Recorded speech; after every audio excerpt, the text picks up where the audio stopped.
Почна точно навреме. Улицата беше блокирана. Мотив за протестот пред собранието. Отфрлање на договорот за името со Грција. Примерот од договорот беше запален и изгазен. Се пеја народни песни, државната химна се скандираше през името на председателот. Едно име имаме, од душата го носиме. Ниту треба да има промена на име, ниту референдум за такво прашање.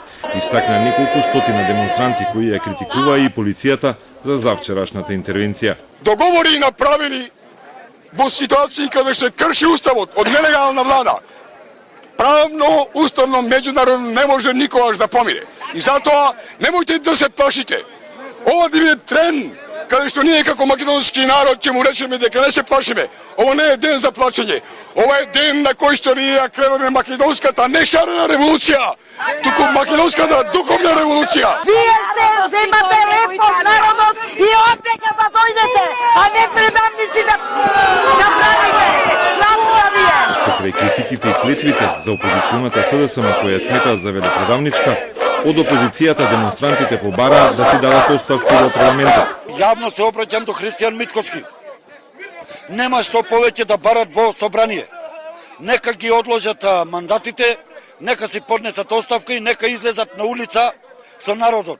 Без согласност на ВМРО ДПМН не може ништо да се решава во собрание, не може нити референдум да се спроведува и така натаму, нити па и уставни промени да има. Истото демонстрантите му го кажале и во лице на лидерот на ВМРО ДПМН каде околу Пладне заминаа дел од нив.